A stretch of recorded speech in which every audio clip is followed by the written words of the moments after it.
उपस्थित मंदिर निर्माण समिति के अध्यक्ष प्रताप जी, दानदाता बीरबल जी, यहाँ के नौजवानों के नेता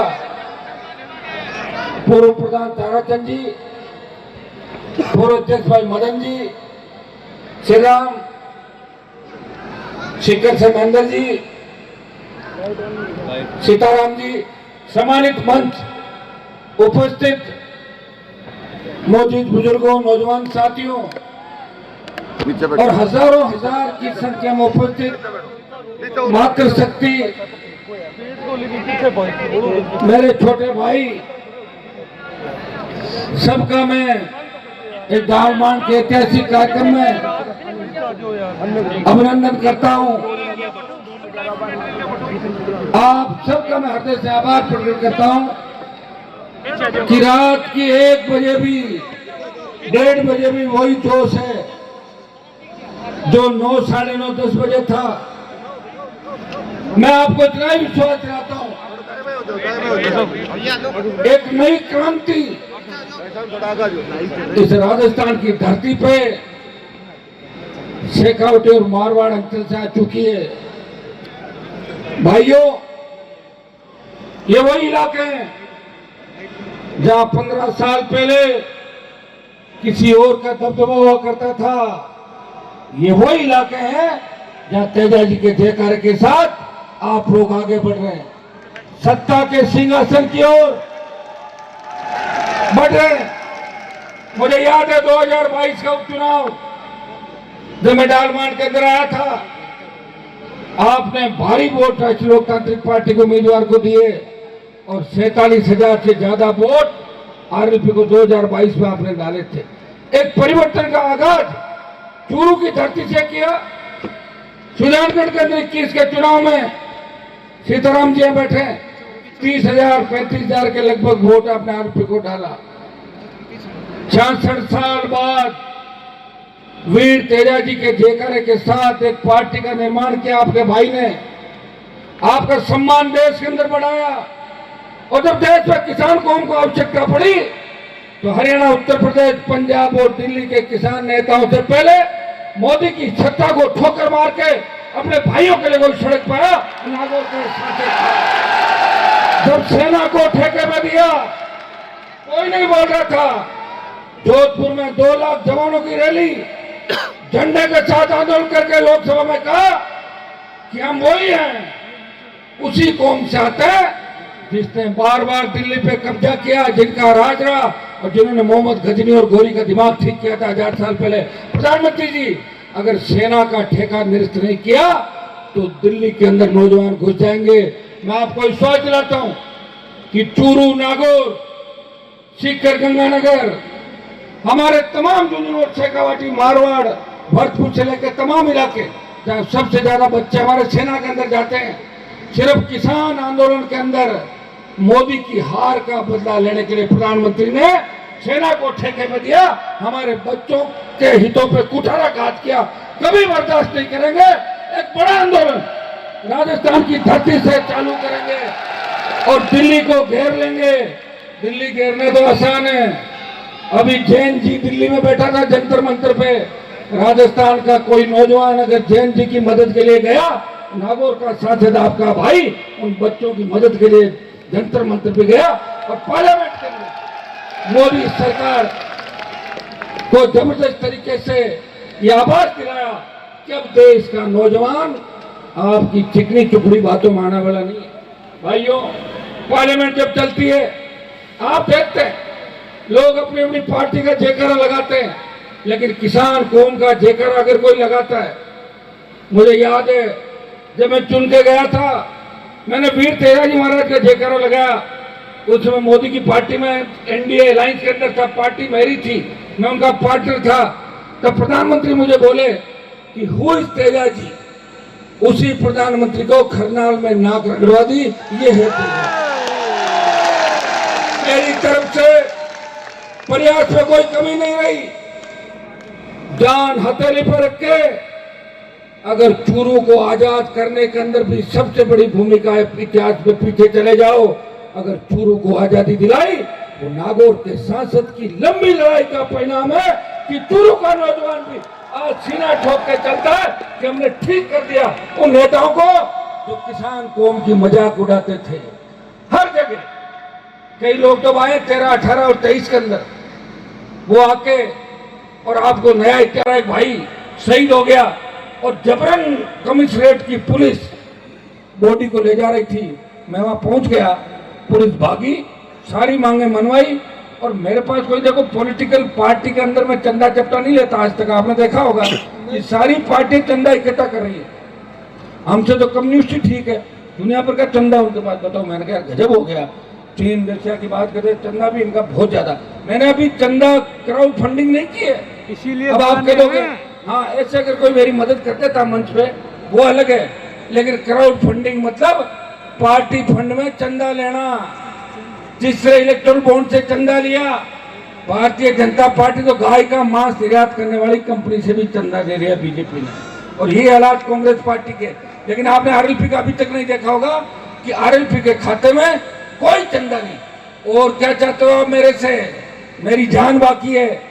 मैं कह रहा हूं कि एक ईमानदार किसान का बेटा जो दिल्ली जब गया, और दिल्ली जाने के बाद मेरे समाज का ही नहीं, मैंने राजस्थान का सम्मान देश के अंदर बढ़ा दिया कि राजस्थान से धुआं उठ रहा है, राजस्थान से क्रांति का आगाज है। राष्ट्रीय लोकतांत्रिक पार्टी इस किसान कौम की आवाज बन के इस देश के किसान और जवान की लड़ाई लड़ेगी। भाइयों, आप मुझे ताकत देना। अब 28 में अगर ताकत नहीं दोगे ना तो 33, मैं कोई राहुल गांधी नहीं हूँ। राहुल गांधी मुझे कहते हैं, मैं मिला अभी एक बार, मैंने कहा आप क्या चाहते हो? वो कह रहे हैं, रुकिए भाई रुको बच्चों, राहुल गांधी कहते हैं कि अभी 15-20 साल मुझे जरूरत नहीं, मैं बाद की सोच रहा हूँ। 15-20 साल में मर जाएंगे, किसकी सोच रहा है? मैं 15-20 साल बाद की नहीं सोच रहा हूँ, मैं 28 की सोच रहा हूँ। आपने चुनाव के अंदर मेरे आदमी को ले गए आप, और सरदार शहर में आपने कहा कि आरएलपी को हटाओ, हम एक नया आदमी उसको बनाते हैं। मैंने कहा ठीक है, आपकी इच्छा हो गई, लेकिन वो अब कहाँ गया? है क्या आपके पास? भाग गया ना भैया, मेरा भरोसा करो। लोग मुझे ही धोखा देके भाग रहे थे, आपको तो कितनी बार धोखा देंगे? 70 साल तक धोखा ही दिया आप लोगों को। क्या सरदार से तारानगर, चौधरी कुंभाराम लिफ्ट से लेके तमाम वो परियोजनाएं, हरियाणा पंजाब आपको पानी दे रहा है क्या? सिंचाई का है क्या पानी के आसपास? पानी तो लोगों की आंखों में ही सूख गया है, मुझे ऐसा लग रहा है चूरू के अंदर। हर बार वोट लेना, अब बल्लेलाल पता नहीं कौन सा एक लोटा भर के पानी लाया, कह रहा है कि मैं शिलान्यास करूंगा। अरे भैया, कब करेगा शिलान्यास? तू रहेगा कि नहीं रहेगा इस बात का पता ही नहीं, कि मैं शेखावटी अंचल में जगह जगह सभाएं करूंगा। और लोग किस तरह मान लेते भाई, हो जाता है उनको, भीड़ से थोड़ा ही मतलब है। तो भीड़ कम हो, आगे की दिखा दें, ज्यादा होती नहीं, और ज्यादा करनी हो कुर्सियां लगा देंगे मोदी के, 20,000 कुर्सी दिखेगी 2 लाख, और हमारी नीचे बैठी 2 लाख की भीड़ वो दिखेगी 40,000। ही होता है ना। तो ये काम हम नहीं कर रहे, नहीं तो फिर मोदी में हमारे में क्या फर्क रहेगा? भैया, आप सब लोग इस बार चूरू से, सरदार से, तारानगर, राजगढ़, सुजानगढ़, चूरू, नौर, भादरा, जहाँ 1.25 लाख वोट हमारे, और मुस्लिम और एसी जोड़ लो तो 2.25 लाख वोट हो रहे हैं, और एक नहीं रहे हर विधानसभा के अंदर। उसके बावजूद आप अपना एमएलए नहीं चुन पा रहे हो। कभी बीजेपी, कभी कांग्रेस। कांग्रेस वालों के पास चले जाओ, अभी नेताओं के पास, वो कहेंगे हमारी सरकार नहीं।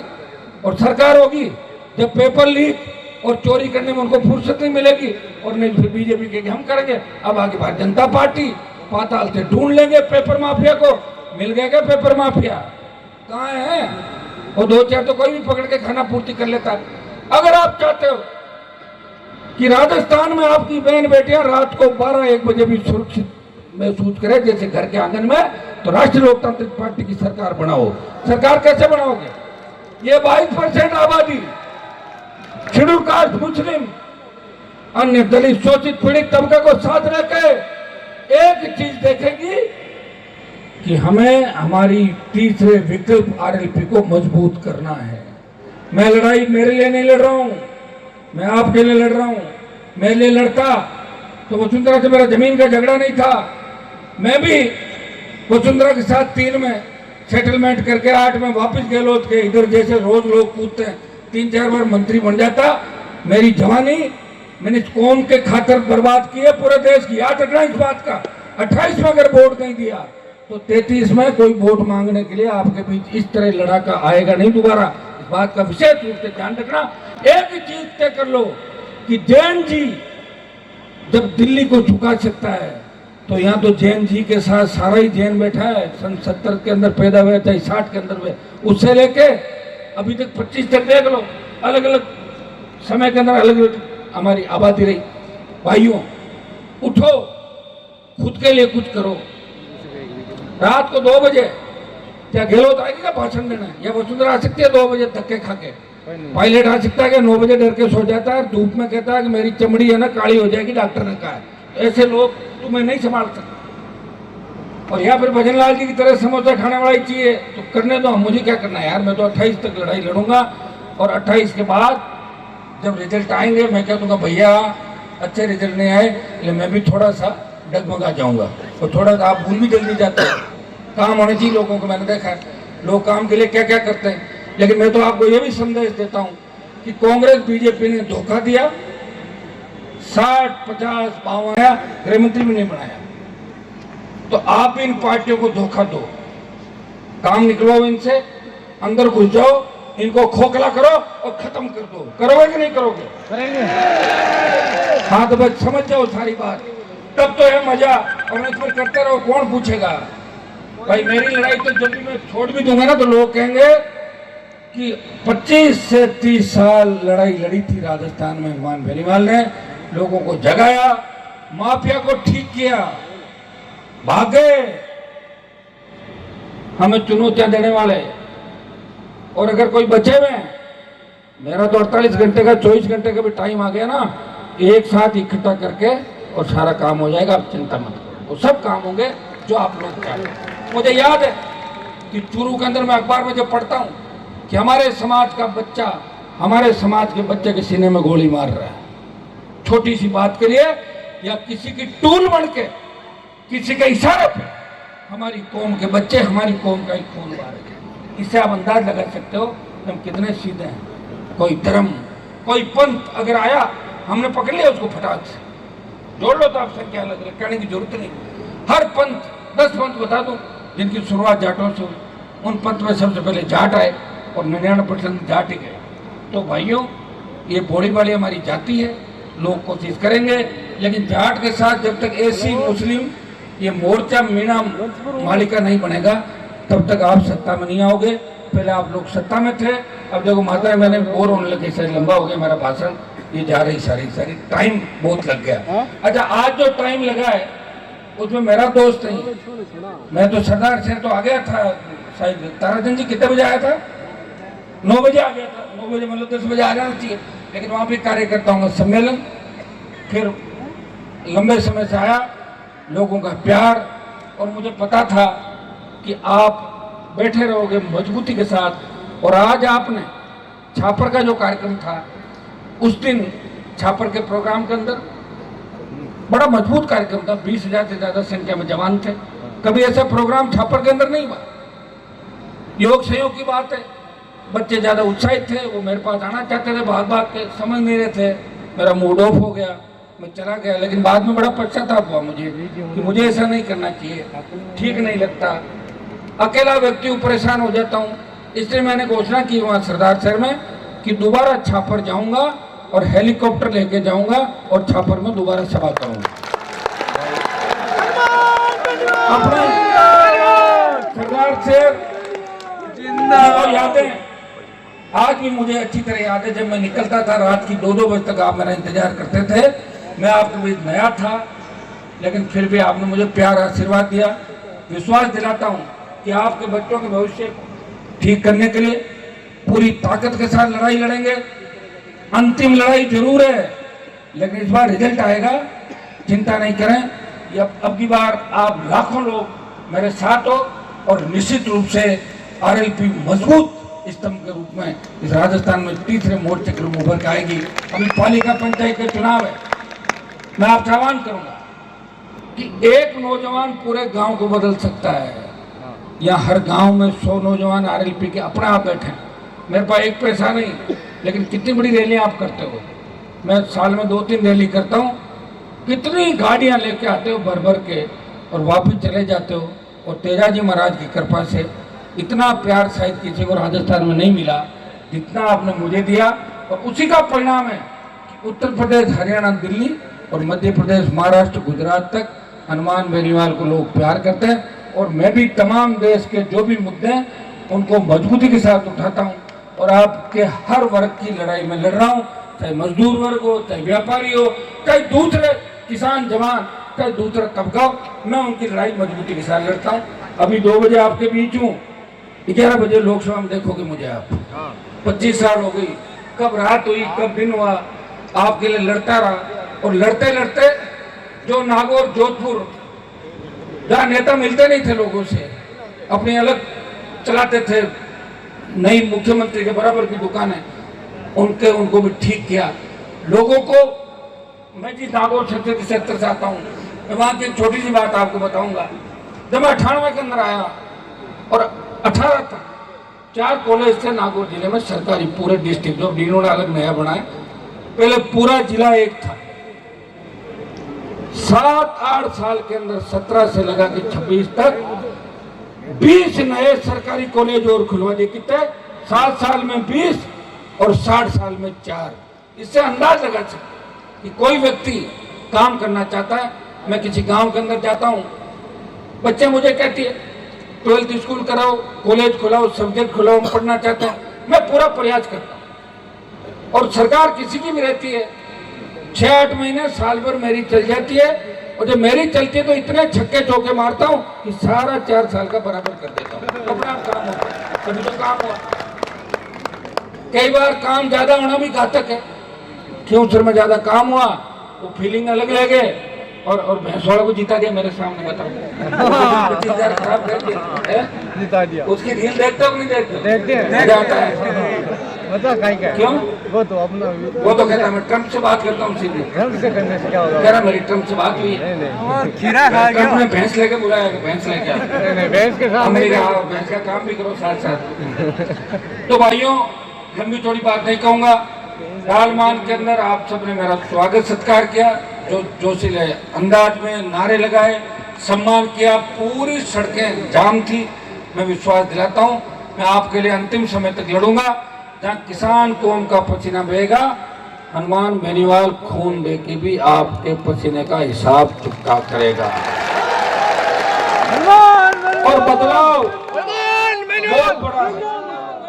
अब आप ये मत कहना, सुनो 18-23 में आपने कहा साहब यहाँ मत लड़ाओ, हमारे समाज का हार जाएगा। अरे साहब यहाँ मत लड़ो, नहीं लड़ाए। 18 गए, 23 गए, 10 साल चले गए ना।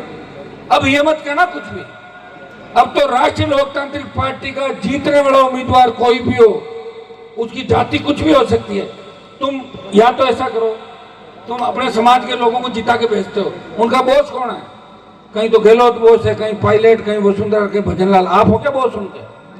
लेकिन मेरी पार्टी जो जीत के जाएगा उसका बॉस कौन है? आप है। हाँ, तो क्या चाहते हो आप चाहते हो ना मैं अपने नेता को मजबूत करें, तो फिर या तो नीचे का बना लो अपना, और या ऊपर वाले को मजबूत कर दो। क्या करोगे? सरदार शहर में मैं गड़बड़ नहीं कर रहा हूँ, आप चिंता नहीं करना। सरदार शहर में जैसा आप चाहोगे वैसे ही लड़ाएंगे, ठीक है? लेकिन आस-पास समीकरण बनाने पड़ सकते हैं। भाई, समीकरणों के बिना सत्ता नहीं आती। सोशल इंजीनियरिंग करनी पड़ती है। 4 जगह वोट देने पड़ते हैं और 3 जगह लेने पड़ते हैं, समझ गए? पूरे नौजवान तैयार हो ना? ये पंचायत और पालिका चुनाव सेमीफाइनल है मेरा, जिता के भेजेंगे। ठीक रखना, मुझे बराबर से रखना, कुछ जिता के भेजेंगे। तो सब लोग नौजवान मेरी मदद करेंगे। मैं आपको विश्वास दिलाता हूँ कि नौजवानों के जितने भी मुद्दे हैं, चाहे वो चूरू, सरदार शहर से लेकर तमाम राजस्थान, मुझे पता कि आप बहुत बड़ी तकलीफ के अंदर, बहुत बड़ी पीड़ा है। 5 लाख पद खाली है। संविदा कर्मियों को नियमित करने के बाद सरकार बार बार करती, कर कहा नहीं। हमारी आंगनबाड़ी की बहन है, कोविड काल के अंदर सबसे ज्यादा अगर सेवा किसी ने की तो आंगनबाड़ी थे, जो जान हथेली पे खेल के ये गांव के अंदर लोगों की मदद करते हैं। आज वो बहुत बड़ी आंदोलित है, हमेशा उनके आंदोलन देख लो, कोई ध्यान उन पर नहीं देता। प्रत्येक वो व्यक्ति जिसको लोकतांत्रिक व्यवस्था के अंदर अपना हक पाने का अधिकार है, मैं विश्वास दिलाता हूं उनको उनका हक अधिकार दिलाएंगे। अभी 2.5 साल का समय हमारे पास पड़ा है, बड़े आंदोलन के लिए तैयार हो जाओ। अग्निवीर के साथ साथ इस राजस्थान को ठीक करने के लिए भी नौजवानों मजबूती के साथ आगे आना होगा। नौजवान जिधर चलेगा उधर जमाना चलता है। आपकी आहट, हुंकार और ललकार, डर गई दोनों पार्टियां। अभी लाइव देख रहे मेरे, ये ने तो सो रहा है ने हमें सोने दे रहा है, बेचारे बहुत परेशान है। और मुझे भी मजा आता है, मैं न सोता हूँ न सोने देता हूँ। लेकिन विश्वास करो, अगर सत्ता के नजदीक भी बैठ गया, इतना काम आपके यहाँ कर दूंगा। जब मेरे पास कोई तारानगर से टेलीफोन आता, सरदार शहर से आता, साहब एक ट्यूबवेल खुदवा दो, एक ट्रांसफार्मर दिला दो, सड़क बनवा दो, मैं चिंतित होता हूँ कि 70 साल जिन लोगों ने वोट लिए कर क्या रहे थे, सत्ता के अंदर रहे, फिर भी क्या कर रहे थे। लेकिन मैं आपको विश्वास दिलाता हूँ कि सत्ता का अगर नजदीक भी आ गया, दलित, शोषित, किसान, जवान, आपको इस तरह नहीं देखना होगा कि ओलावृष्टि हो गई, आपदा पड़ गई, बिजली की VCR भरी जा रही है। भैया बिजली के थाने तो उठा के हाथों आज पहले ही राउंड में फेंक दें, हटाओ बिजली के थाने, ले जाओ सामान अपना। कौन सी बिजली भाई, हम ही बिजली पैदा कर रहे हैं। Wind energy, solar energy, Rajasthan देश में बिजली उत्पादन में नंबर 2 पे है और नंबर 1 पे आ जाएगा। सब जगह सोलर नजर आ रहा है, विंड, सोलर, दूसरे हमारे बिजली उत्पादन के जो संयंत्र चल रहे हैं, हम बहुत आगे हैं। लेकिन हमारे लोग सीधे हैं और नेता कारगुजारियां करते रहते हैं। कभी बिजली महंगी के नाम से, कभी सस्ती के नाम से खरीदते हैं, घोटाले घपले करते हैं और खुद ही उन पर पर्दा डालते हैं। कांग्रेस के पापों पे भाजपा और भाजपा के पापों पे कांग्रेस पर्दा डालती है। इसीलिए बड़े नेता गिरफ्तार नहीं हो रहे। हुआ क्या कोई बड़ा नेता गिरफ्तार? बना दो अपनी सरकार, नई जेल बनानी पड़ेगी नेताओं के लिए। रोज गिरफ्तार हो गए 40-50 उठा के ला के पटकेंगे इनको। इसके लिए आप मुझे ताकत दें और निश्चित रूप से आप मुझे ताकत देंगे। लोकसभा का सत्र चल रहा है, मैं प्रयास करूंगा कि मेरे छोटे भाइयों के लिए जितना मैं कर सकूं, राजस्थान के जितने लंबित मुद्दे हैं पार्लियामेंट के अंदर, दिल्ली में, उनको हम सबको लाएंगे। भजन सरकार का दिमाग भी ठीक कराएंगे। आपको पता है कि SI भर्ती का जो आंदोलन देश में चला था पेपर लीक का, वो सबसे बड़ा पेपर लीक का आंदोलन जयपुर के अंदर शहीद स्मारक पर राष्ट्रीय लोकतांत्रिक पार्टी के नेतृत्व में 127 दिन चला और पूरे देश के अंदर मैसेज गया कि पेपर लीक की लड़ाई कोई लड़ रहा है, वो RLP का कार्यकर्ता पेपर लीक के खिलाफ लड़ाई लड़ रहा है और दोनों पार्टियों का जो मिलाजुली का खेल उसको खत्म करा। भाइयों, संघर्ष का ही परिणाम था, नहीं तो 600-700 लुटेरे थानेदार बन जाते और राजस्थान को बर्बाद कर देते। मैंने 700 को रोका, डाकुओं को रोका, नहीं रोका, आगे और रोकूंगा। लेकिन मुझे ताकत तो दो, कहीं आप मुझे ही पटक दो, फिर मैं कैसे रोकूंगा बताओ? क्यों सर मुझे पटक ही दिया ले जाके, तो किस बात का होता है? हरा भी दिया, कैसे आदमी जा रहा है बताओ? मिर्ची बढ़ाओ, मिर्ची बढ़ाओ, नहीं बनियान में 40% कमीशन। इतना अच्छा रोल किया था। अभी तो कब्जा करा के हुए थे। किसका कारण है? यूजीसी तो जैसा तुम चाह रहे हो वैसा हो जाएगा। कान में बता देना क्या चाहते हो। तुम्हारी जीत जोरदार 2-3 जोरदार ठेकारे लगाए। लंबा टाइम हो गया, दोबारा आपके बीच जाऊंगा, लेकिन एक आग्रह करूंगा कि रात को मुझे कम से कम बुलाओ, दिन में बुलाओ, थोड़ा परेशान हो जाता हूँ। 2-4 मिनट और बोलो बॉस। नहीं ठीक है, 5 मिनट और आपके लिए है। मांग रहे आपसे जो हमारे राष्ट्रीय लोकतांत्रिक पार्टी के मुद्दे थे वो बता दूं मैं। टोल मुक्त राजस्थान, ये हमारा मुद्दा था। हर सड़क पर टोल है और हर आदमी टोल से परेशान है। जब मैं आया था इस टोल से भी बच्चे परेशान, उनको मैंने बोला।